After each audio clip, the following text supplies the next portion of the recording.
ദൈവത്തിന്റെ പ്രവൃത്തി എല്ലാ തലമുറയിലും ദൈവത്തിന്റെ രീതിയിൽ ചെയ്തുകൊണ്ടിരിക്കും. ഞാൻ ദൈവത്തെ സ്തുതിക്കുന്നു. നമുക്കറിയാം, പൊതുവെ ആത്മീയ അന്തരീക്ഷം തണുത്തുകൊണ്ടിരിക്കുന്ന ഒരു കാലഘട്ടത്തിലാണ് നമ്മൾ ജീവിക്കുന്നത്. സമൂഹത്തിൽ അധാർമികത ഒരുപാട് പെരുകുന്നു. വിശ്വാസികളുടെ ഇടയിലും വലിയ വീഴ്ചകൾ സംഭവിച്ചുകൊണ്ടിരിക്കുന്ന ഒരു തലമുറയാണ്. ദൈവം അതിനിടയിൽ ദൈവത്തിന്റെ പ്രവൃത്തി ചെയ്യുന്നു. ദൈവത്തിന്റെ നാമം മഹത്വപ്പെടുന്നു. മാർക്കോസിന്റെ സുവിശേഷം 6-ാം അധ്യായം അതിന്റെ 52-ാമത്തെ വാക്യം. മാർക്കോസിന്റെ സുവിശേഷം 6-ാം അധ്യായം 52. അവരുടെ ഹൃദയം കടുത്തിരുന്നതുകൊണ്ട് അപ്പത്തിന്റെ സംഗതി അവർ ഗ്രഹിച്ചില്ല. നമ്മുടെ ദൈവം വലിയവനാണ്. ദൈവം എല്ലാം നന്നായി ചെയ്യുന്നു.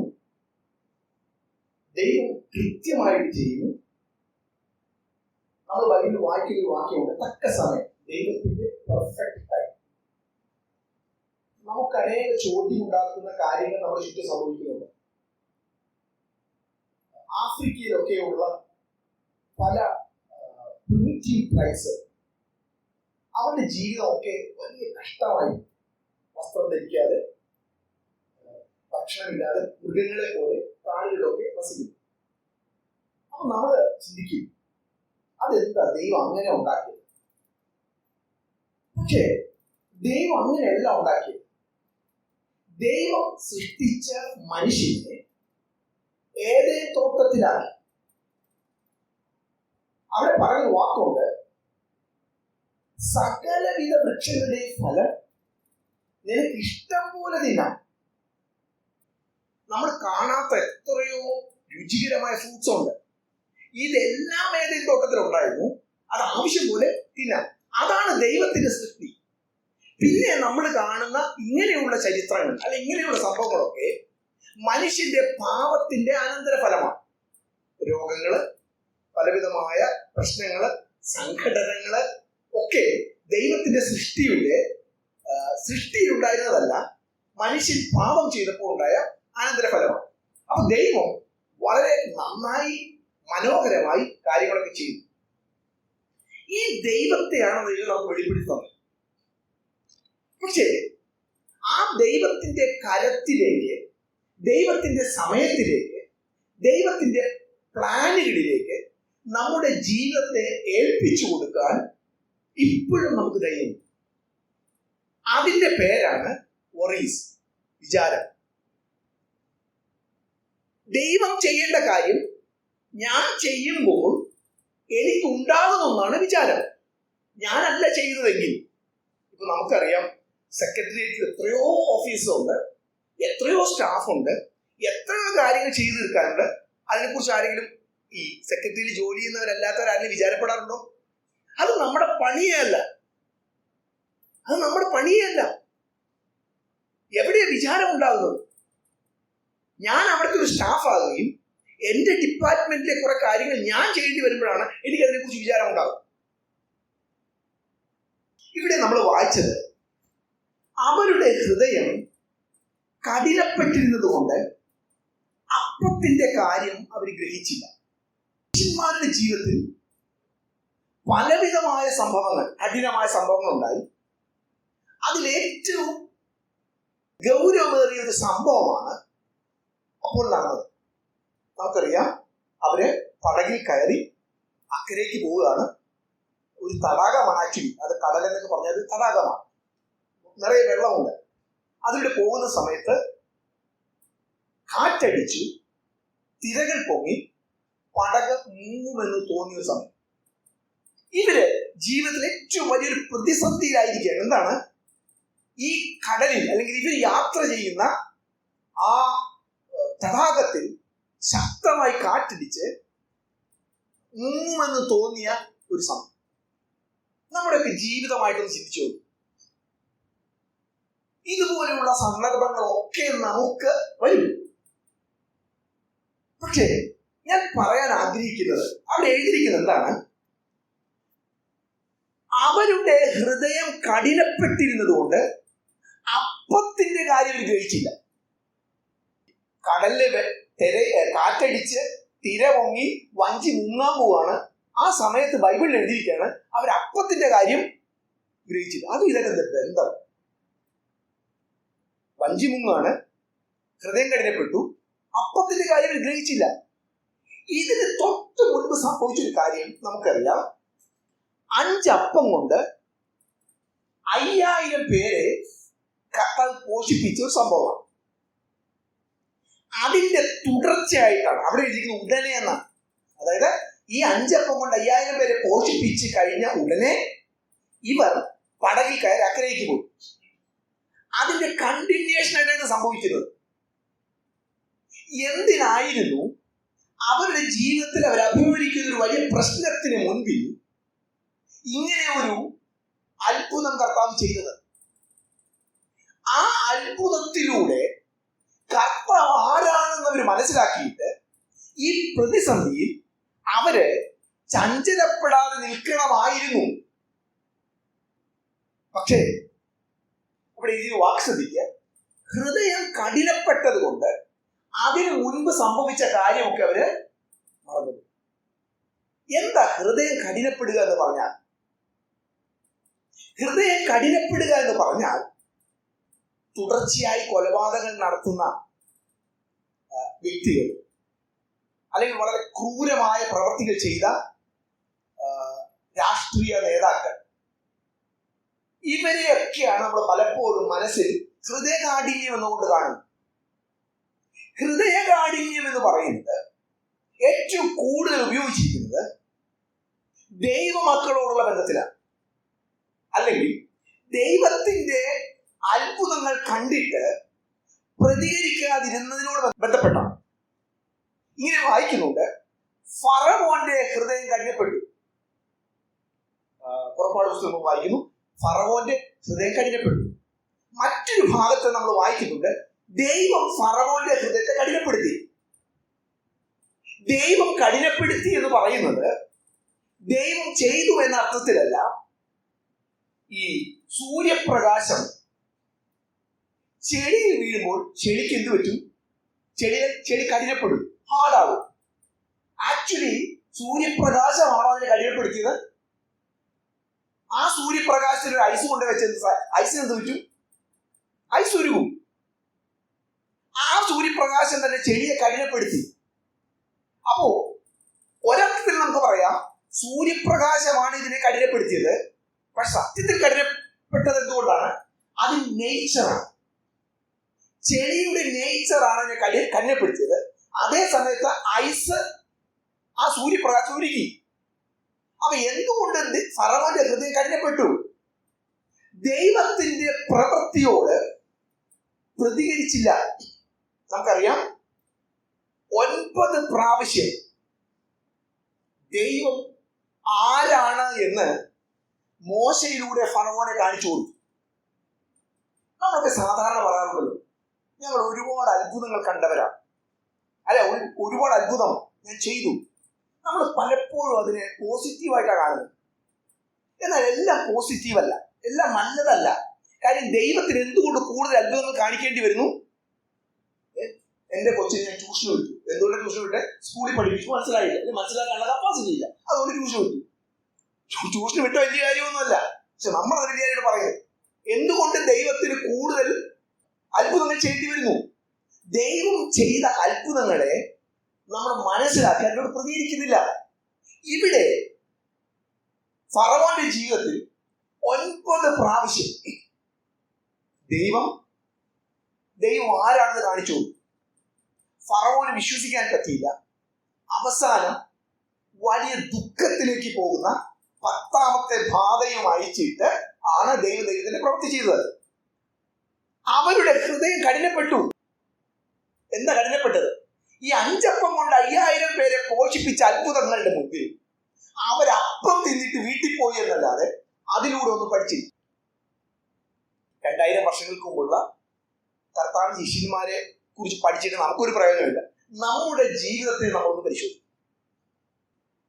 വിശ്വാസത്തിന്റെ കാര്യത്തിൽ എന്ത് വളർച്ച നമുക്ക് സംഭവിക്കുന്നു എന്ന് ഞാൻ എന്നെ പരിശോധിക്കണം.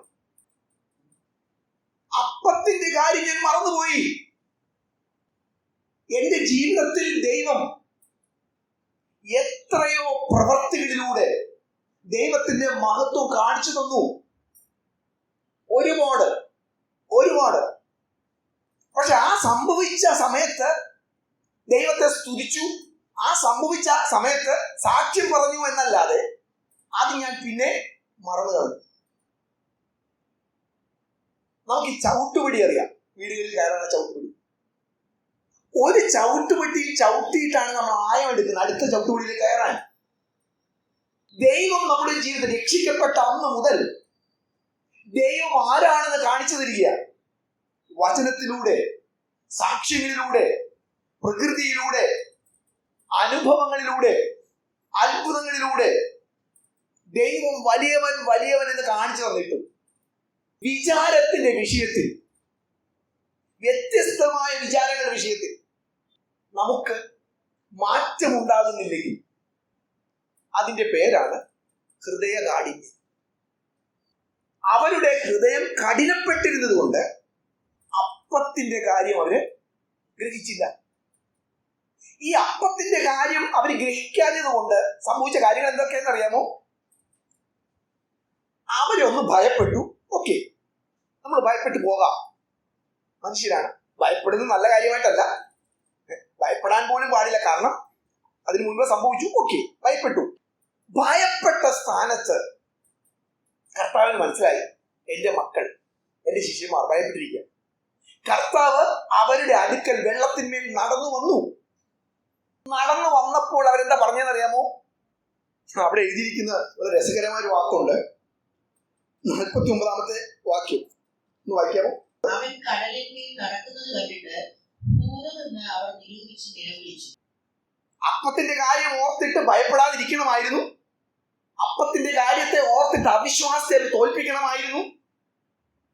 മനസ്സിൽ പിശാച് ദുഷ്ടചിന്തകൾ കൊണ്ടുവന്നപ്പോൾ, ഞാൻ എന്റെ ജീവിതത്തിൽ ഇതുവരെയും 5 അപ്പം കൊണ്ട് 5000 പേരെ പോഷിപ്പിക്കുന്ന കണ്ടിട്ടില്ല, എന്റെ ദൈവം വലിയവൻ, എന്റെ ദൈവം സർവശക്തൻ എന്ന് പറഞ്ഞിട്ട് പിശാച് ഓടിപ്പോകണമായിരുന്നു. അത് സംഭവിച്ചില്ല. അത് സംഭവിക്കാതിരുന്നെന്ന് മാത്രമല്ല, കർത്താവ് അവരുടെ അടുക്കൽ വന്നപ്പോൾ അത് കണ്ട് നിലവിളിച്ച് ഭയപ്പെട്ടു, സംഭ്രമിച്ചു പോയി. നമുക്ക് കൊരിന്ത്യർ ലേഖനത്തിലേക്ക് വരാം. 1 കൊരിന്ത്യർ 2-ാം അധ്യായം പൗലോസ് ദൈവത്തിന്റെ ജ്ഞാനത്തെ കുറിച്ച് പറയാനാണ് ഉപയോഗിക്കുന്നത്. അപ്പൊ പൗലോസിന് ഒരു വലിയ ഭയം ഉണ്ടായി. അവിടെ കൊരിന്ത്യരുടെ അടുക്കിലേക്ക് പൗലോസ് വന്ന ഒരു കാര്യം പറയുന്നത് ഇങ്ങനെയാണ്: ഞാൻ നിങ്ങളുടെ അടുക്കൽ വന്നപ്പോൾ വലിയ ഭയത്തോടും വിറയലോടും കൂടെയാണ് വന്നത്. പൗലോസിനെ സംബന്ധിച്ച് വാക്കുകൾ കിട്ടാതെ, അറിവുകൾ കിട്ടാതെ, വിഷയം കിട്ടാതെ പരുങ്ങുന്ന ഒരു പാർട്ടിയല്ല. കാര്യം ഇങ്ങനെയാണ് പൗലോസ് പറയുന്നത്: ജ്ഞാന ബഹുത്വത്താൽ ഇവന് ഭ്രാന്ത് പിടിച്ചിരിക്കുന്നുവെന്ന് ഒരു ഭരണാധികാരി പറഞ്ഞ ഒരു മനുഷ്യനാണ്. വലിയ അറിവാണ്, തത്വജ്ഞാനം അറിയാം, തത്വജ്ഞാനികളോട് തർക്കിച്ചു, 3-ാം സ്വർഗത്തോളം എടുക്കപ്പെട്ടു. വലിയ അറിവുള്ള ഒരു മനുഷ്യൻ, എല്ലാ വിധത്തിലും ഹൈലി എഡ്യൂക്കേറ്റഡ് അന്നത്തെ കാലത്ത്. പക്ഷേ ആ പൗലോസ് കൊരിന്ത്യയിലേക്ക് വന്നപ്പോൾ പറയുകയാണ്: ഞാൻ വലിയ ഭയത്തോടും വിറയലോടും കൂടിയാണ് നിങ്ങളുടെ അടുക്കൽ ഇരുന്നത്. അതായത് എനിക്ക് വിഷയം കിട്ടുമോ, ഞാൻ വിക്കിപ്പോവോ, എനിക്ക് പ്രസംഗം കണ്ടിന്യൂ ചെയ്യാൻ പറ്റാതിരിക്കുമോ ഒന്നും അല്ലായിരുന്നു പുള്ളിയുടെ ഭയം. എന്തായിരുന്നു പുള്ളിയുടെ ഭയം? പുള്ളിയുടെ ഭയം 4-ാമത്തെ വാക്യത്തിൽ പുള്ളി പറയുന്നുണ്ട്: എന്റെ വചനവും എന്റെ പ്രസംഗവും ജ്ഞാനത്തിന്റെ വശീകരണ വാക്കുകളാൽ ആയിരുന്നില്ല, പിന്നെയോ ആത്മാവിന്റെയും ശക്തിയുടെയും പ്രദർശനത്തിലായിരുന്നു. എന്റെ വചനവും എന്റെ പ്രസംഗവും ജ്ഞാനത്തിന്റെ വശീകരണ വാക്കുകളാൽ. എന്റെ ജ്ഞാനത്തിൽ നിന്ന് എന്റെ പ്രസംഗം വരരുത്, എന്റെ അറിവിൽ നിന്ന് എന്റെ പ്രസംഗം വരരുത്. ജ്ഞാനത്തിൽ നിന്നും അറിവിൽ നിന്നും പ്രസംഗം വന്നാൽ കേൾവിക്കാരെ രസിപ്പിക്കാം, പക്ഷെ കേൾവിക്കാർക്ക് യാതൊരു പ്രയോജനവും ഉണ്ടാകും. എനിക്ക് അറിവുകളുണ്ട്, നമുക്ക് എല്ലാവർക്കും അറിവുണ്ട്. പക്ഷെ 2 തരം അറിവുകളാണ് വേദപുസ്തകം പറയുന്നത്. the wisdom from above, the wisdom from below. ഉയരത്തിൽ നിന്നുള്ള ജ്ഞാനവും ലൗകിക ജ്ഞാനവും. ലൗകിക ജ്ഞാനം, ലോകത്തിൽ നിന്നുള്ള ജ്ഞാനം നമുക്കെല്ലാവർക്കും ഉണ്ട്. അത് ഒരു ക്രിസ്തീയ കുടുംബത്തിൽ ജനിച്ച വ്യക്തിയാണെങ്കിലും നമുക്ക് കിട്ടുന്നതെല്ലാം ഉയർത്തുന്ന ജ്ഞാനമല്ല. അതുകൊണ്ടാണ് ഞാനൊരു ഒരു സമയത്ത് ഞാൻ ഏതൊരു ഇതിനു മുമ്പാണെന്ന് ഞാൻ പറഞ്ഞു, ഒരു വിവാഹത്തിന്റെ വിഷയം വരുമ്പോൾ ആ വിവാഹം വേണോ വേണോ തീരുമാനിക്കാൻ നമ്മൾ എടുക്കുന്ന ജ്ഞാനം ഏതാണ്? നാട്ടു നടപ്പ്, പൊതു തത്വങ്ങൾ, എങ്ങനെയാണ് മറ്റുള്ളവർ ചെയ്യുന്നത്, എത്ര പേര് അന്ന് ബൈബിളൊക്കെ അന്വേഷിക്കാൻ നമ്മൾ പറയാറില്ല. കഴിഞ്ഞ ഒരു ബൈബിൾ സ്റ്റഡി, അപ്പൊ ആ ബൈബിൾ സ്റ്റഡിയിൽ അവൻ എന്നോട് ചോദിച്ചൊരു കാര്യം, അവരുടെ ചർച്ചിൽ പ്രസംഗിച്ചു, ഉയരത്തിൽ നിന്നുള്ള ജ്ഞാനം ഉണ്ടെങ്കിൽ നിങ്ങൾ പ്രസംഗം കഴിയുമ്പോൾ ആ ദൈവദാസനെ അപ്രീഷിയേറ്റ് ചെയ്യും. ഉയരത്തിൽ നിന്നുള്ള ജ്ഞാനം കൊണ്ട് എന്ത് സംഭവിക്കത്തില്ല എന്നാണ് വേദപുസ്തകം പഠിപ്പിക്കുന്നത്. അതിന് വിരുദ്ധമായിട്ടാണ് പറയുന്നത് ഉയരത്തിലുള്ള ജ്ഞാനം ഉണ്ടെങ്കിൽ അപ്രീഷിയേറ്റ് ചെയ്യും. അപ്പൊ ഈ ലൗകിക ജ്ഞാനം, ലോക പരിചയം, ലോകത്തിന്റെ തത്വങ്ങൾ, ലോകത്തിന്റെ സിസ്റ്റം, ഇതിലാണ് നല്ല പങ്ക് നമ്മുടെ ജീവിതവും ബേസ് ചെയ്യുന്നത്. ബുദ്ധിമുട്ടാണ് അത് പറയാൻ, പക്ഷെ അതാണ് നമ്മുടെ റൂട്ട്. അതിലാണ് നമ്മൾ കണ്ടിന്യൂ ചെയ്യുന്നത്. അതിൽ നിന്ന് പിടിവിട്ട് നമ്മൾ പുറത്തു വരുന്നതാണ് മാനസാന്തരം. മനസ്സ് പുതുക്കി രൂപാന്തരപ്പെടുക എന്ന് പറഞ്ഞാൽ അതിൽ നിന്ന് വിട്ട് പുറത്തേക്ക് വരുന്നതാണ്. ചെറിയ പ്രായത്തിൽ മുതൽ കിട്ടിയ ആ അറിവുകൾ, പരിചയങ്ങൾ, അവിശ്വാസികളായവരിൽ നിന്നോ വിശ്വാസികളായവരിൽ നിന്നോ കിട്ടിയ ഉപദേശങ്ങൾ, നമ്മുടെ പേഴ്സണാലിറ്റിയെ, വ്യക്തിത്വത്തെ കൺട്രോൾ ചെയ്യുന്നത് നമ്മളിങ്ങനെ സൂപ്പർഫിഷ്യലായിട്ട് കേൾക്കുന്ന ചില വാക്കുകളല്ല, നമ്മുടെ അബോധ മനസ്സിലേക്ക് ഇറങ്ങിപ്പോയ ചില ചിന്തകളുണ്ട്, ചില ഭയങ്ങളുണ്ട്, ചില സംശയങ്ങളുണ്ട്. അതാണ് നമ്മുടെ ജീവിതത്തെ കൺട്രോൾ ചെയ്യുന്നത്. അതിൽ നിന്ന് വേര് പറഞ്ഞു പോരണം. അതിനാണ് ദൈവം രക്ഷിക്കപ്പെട്ട അന്ന് മുതൽ വെളിപ്പാടുകൾ തരുന്നത്, വചനം തരുന്നത്, അനുഭവങ്ങൾ തരുന്നത്. അടിസ്ഥാനം ഇടണം. എന്താണ്?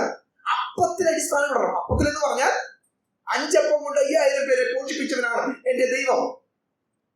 എന്നെ കേൾക്കുന്ന എത്ര പേർക്ക് നിങ്ങളുടെ ജീവിതത്തിൽ ദൈവത്തിന്റെ അത്ഭുതങ്ങൾ കണ്ടിട്ടില്ല എന്ന് പറയും? എത്രയോ എത്രയോ അത്ഭുതങ്ങൾ, ദൈവത്തിന്റെ ഇടപെടലുകൾ. നിങ്ങൾ വേദനിച്ചു വന്ന അന്ന് തന്നെ എന്താണോ നിങ്ങളുടെ ചോദ്യം, ആ ചോദ്യത്തിന് ദൈവം ഉത്തരം നൽകിയത്. എന്നോട് ദൈവം സംസാരിച്ചു, ദൈവം എന്നെ പഠിപ്പിച്ചു. ദൈവത്തെക്കുറിച്ച് അറിയുക എന്ന് പറഞ്ഞാൽ നിസ്സാര കാര്യമാണെന്നാണ് ചിന്തിക്കുന്നത്. ഇവിടെ ഇരിക്കുന്ന ആരും തന്നെ ആ രാഷ്ട്രപതി അവിടെ കയറിയിട്ടുണ്ട് എന്നും ഇനി കയറാൻ പറ്റുമെന്ന് ഞാൻ ചിന്തിക്കുന്നില്ല.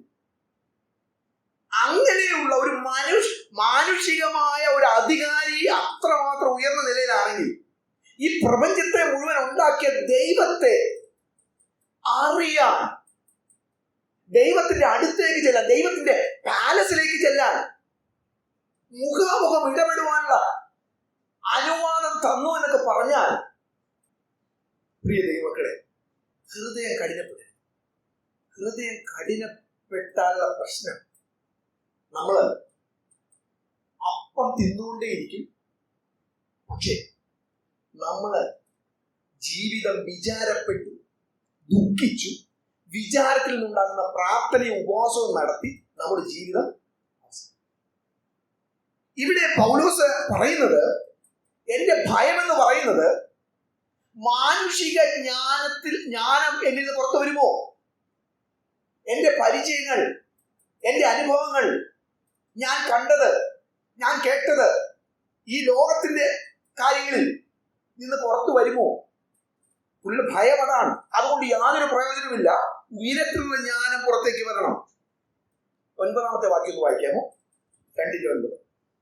ദൈവം തന്നെ സ്നേഹിക്കുന്നവർക്ക് ഒരുക്കിയിട്ടുള്ളത് കണ്ണു കണ്ടിട്ടില്ല, ചെവി കേട്ടിട്ടില്ല, ഒരു മനുഷ്യന്റെയും ഹൃദയത്തിൽ തോന്നിയിട്ടുമില്ല. ദൈവം വെളിപ്പെടുത്തി തരുന്ന കാര്യങ്ങൾ, ദൈവം എപ്പോഴും നമ്മെ സ്വർണം കോരുവാൻ, സ്വർണം കുഴിച്ചെടുക്കാൻ വിളിക്കുക. എനിക്കറിയാലോ, ഈ സ്വർണം കുഴിച്ചെടുക്കുന്ന അല്ലെങ്കിൽ വിലയേറിയ വസ്തുക്കൾ ആഴത്തിലാണ് കിടക്കുന്നത്. മുത്ത് കടലിന്റെ ആഴത്തിലാണ് കിടക്കുന്നത്. എന്റെ ചോയ്സ് ആണ്. ഈ കരയിലൊക്കെ നിന്ന് കാര്യങ്ങൾ ചെയ്താൽ മതിയോ, അല്ലെങ്കിൽ ആഴത്തിലേക്ക് പോയി മുത്തെടുക്കും? വിചാരം എന്നാൽ മനുഷ്യരെല്ലാം വിചാരപ്പെടുന്നവരാണ്. പക്ഷേ ഹൃദയം കഠിനപ്പെട്ട തലത്തിലുള്ള ആ വിചാരം നമ്മൾ ചിന്തിക്കുന്നത് ദൈവത്തിന് വേണ്ടി ഫേവർ ചെയ്യുന്നതാണ്. ഒരു മനുഷ്യനായിക്കഴിഞ്ഞാൽ എന്റെ ഉത്തരവാദിത്തങ്ങളുടെ ഭാഗമാണ് ഞാൻ ചിന്തിക്കണം, വിചാരപ്പെടണം. നമ്മൾ അതിന് ഗുണമുണ്ട്. ദൈവികമല്ലാത്ത കാര്യങ്ങൾ ചെയ്തിട്ട് അതിനൊക്കെ ഒരു ആത്മീക തത്വം നമ്മൾ പറയും. അപ്പനായ വിചാരപ്പെടേണ്ടത് എന്താണ്? ദൈവം ഒരുക്കി തരുന്നത് വിളമ്പി കൊടുക്കാനുള്ള വിചാരം എനിക്ക് വേണം. ശിഷ്യന്മാരോട് കർത്താവ് പറഞ്ഞത്, നിങ്ങൾ ഇത് വിതരണം ചെയ്യാം. ഉണ്ടാക്കുന്നതിനെ കുറിച്ചല്ല ഞാൻ വിചാരപ്പെടേണ്ടത്. ദൈവത്തെ ജാതികളുടെ മുൻപിൽ ഉയർത്താനുള്ള അടിസ്ഥാനപരമായ വഴി എന്ന് പറയുന്നത് ഈ ഹോളിന്റെ ഉള്ളിൽ കയറിയുള്ള ആരാധനയല്ല, പാട്ടല്ല, പ്രാർത്ഥനയല്ല. അവര് കാണട്ടെ നമ്മുടെ വിചാരമില്ലായ്മ. അവര് ചോദിക്കട്ടെ. ഞാൻ പലരുടെയും ജീവിതത്തിൽ ഞാൻ അത് കേട്ടിട്ടുണ്ട്. ആളുകൾ ചോദിച്ചു, ഇത്രമാത്രം പ്രശ്നത്തിൽ കൂടെ കടന്നു പോയിട്ടു നിങ്ങൾക്ക് എന്താ ഒരു ദുഃഖമില്ലാത്തത്? നമ്മുടെ ദൈവം വലിയവൻ. നമുക്ക് അധികം നമ്മളെ കുറിച്ച് വിചാരമില്ല. പിന്നെ ആരെ കുറിച്ച് വിചാരം അറിയാം? നമ്മുടെ മക്കളെ കുറിച്ച്. ഞാനും നിങ്ങളും ആവശ്യം പോലെ കേട്ടിട്ടുണ്ട്, വിചാരപ്പെടരുത്. നമ്മുടെ പ്രസംഗങ്ങൾ കേട്ടിട്ട് മറ്റുള്ളവർ പാഠങ്ങൾ പഠിച്ചിട്ടുണ്ട്. അതുകൊണ്ട് അവിശ്വാസത്തിന് മുമ്പിൽ നിലവിളിക്കണം. എന്റെ മക്കളെ കുറിച്ചുള്ള വിചാരങ്ങൾ. അഡ്മിഷൻ കിട്ടിയില്ലെങ്കിൽ ജീവിതം തകർന്നിട്ടൊന്നുമില്ല. പെട്രോളിന് വില കൂടിയത് കൊണ്ട് ജീവിതം തകർന്നിട്ടില്ല. 5 അപ്പം കൊണ്ട് 5000 പേരെ പോഷിപ്പിക്കാൻ കഴിയുന്ന ആ കർത്താവ് കാണുകയാണ് നമ്മുടെ വിചാരപ്പെട്ടിട്ടുള്ള നിലവിൽ. എന്തോ ഒരു സന്തോഷമായിരിക്കും കർത്താവ്. പൗലോസിന് പേടിയതാണ്. എന്റെ ജീവിതത്തിൽ, എന്റെ വാക്കിൽ ലോകജ്ഞാനത്തിൽ നിന്നുള്ളത് വരുമോ? ലോകം പറഞ്ഞ കാര്യത്തിൽ നിന്ന് വരുമോ? ദൈവം തന്നെ സ്നേഹിക്കുന്നവർക്ക് ഒരുക്കിയിട്ടുള്ളത് കണ്ണു കണ്ടിട്ടില്ല, ചെവി കേട്ടിട്ടില്ല, ഒരു മനുഷ്യന്റെ ഹൃദയത്തിൽ തോന്നിയിട്ടുമില്ല എന്ന് എഴുതിയിരിക്കുന്ന പോലെ. 14-ാമത്തെ വാക്യം. പ്രാകൃത മനുഷ്യൻ ദൈവാത്മാവിന്റെ ഉപദേശം കൈക്കൊള്ളുന്നില്ല, അത് അവന് ഭോഷത്വമാകുന്നു. ഈ പ്രാകൃത മനുഷ്യൻ എന്നൊക്കെ പറയുമ്പോൾ നമ്മൾ ഉടനെ അവിശ്വാസികളൊന്നും ചിന്തിക്കണം. ആത്മാവിനാൽ നയിക്കപ്പെട്ടവൻ, ആത്മാവിൽ നിന്നുള്ള ഉപദേശങ്ങൾ കേൾക്കുന്നവൻ, ദൈവത്തിന്റെ അത്ഭുതങ്ങൾ കണ്ടിട്ട് അത് തിരിച്ചറിയുന്നവൻ, അത് വിശ്വസിക്കുന്നവൻ അല്ലാത്തവൻ ആരാണ്? ലൗകിക മനുഷ്യൻ. ലൗകിക മനുഷ്യൻ എവിടെ പഠിക്കുന്നത്? ന്യൂസ് പേപ്പർ, വാർത്തകള്, മറ്റുള്ള ആളുകളുടെ നിന്നുള്ള അവരുടെ കഥകള്. ഞാൻ പറഞ്ഞിട്ടില്ലേ, നമ്മിൽ പലർക്കും സാത്താന്റെ സ്വഭാവത്തെ കുറിച്ചുള്ള അറിവ് ഒരു 95% നാട്ടുകാർ പറഞ്ഞ അറിവാണ്, ബൈബിളിൽ നിന്ന് പറഞ്ഞ അറിവല്ല. സാത്താന് കൊമ്പുണ്ടെന്നും സാത്താന് വാലുണ്ടെന്നും പിശാചിന് വരത്ത് പോക്കുണ്ടെന്നും യക്ഷി മാടനും അർവേ ഇതൊക്കെ നമ്മുടെ തലയിലുണ്ട്. നമ്മൾ അതാണ് പിടിക്കുന്നത്, അതാണ് ഗ്രാസ്പ് ചെയ്യുന്നത്. നമ്മുടെ കാതുകൾ ലോകത്തിന്റെ ജ്ഞാനത്തിന് വേണ്ടി, നമുക്ക് പേപ്പർ വായിക്കാതിരിക്കാൻ പറ്റത്തില്ല, ന്യൂസ് കേൾക്കാതിരിക്കാൻ പറ്റത്തില്ല, ആളുകൾ നമ്മളോട് പറയുന്ന കാര്യങ്ങൾ കേൾക്കാതിരിക്കാൻ പറ്റത്തില്ല, എല്ലാം ചെയ്യണം. പക്ഷേ ഇതല്ല എന്റെ ഉള്ളിലേക്ക് എടുക്കേണ്ടത്. ഹൃദയം കഠിനപ്പെട്ടാലുള്ള പ്രശ്നം അറിയാമോ?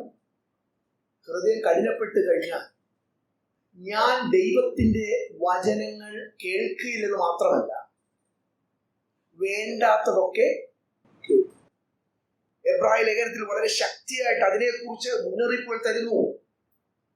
ഫറവോന്റെ ഹൃദയം കഠിനപ്പെട്ടു. ഇവിടെ നാം വായിക്കുന്നു, ശിഷ്യന്മാരുടെ ഹൃദയം കഠിനപ്പെട്ടു. അതുകൊണ്ട് അവരുടെ ജീവിതത്തിൽ ദൈവത്തെ ആരാധിക്കാൻ കിട്ടുന്ന ഒരു സമയം അവര് നിലവിളിക്കായി കളഞ്ഞു. ഈ തലമുറകളുടെ പ്രത്യേകത സാമ്പത്തികമായിട്ടൊക്കെ ഒരു പരിധി വരെ അത്ര ബുദ്ധിമുട്ടുള്ളവരൊന്നുമല്ല. പണ്ടത്തെ പോലെ അത്താഴപ്പട്ടിണിക്കാരുണ്ടോ എന്നൊന്നും വിളിച്ചു ചോദിക്കേണ്ട ആവശ്യമൊന്നുമില്ല. അപ്പൊ അങ്ങനെയുള്ളൊരു കാലഘട്ടമൊക്കെ പോയി.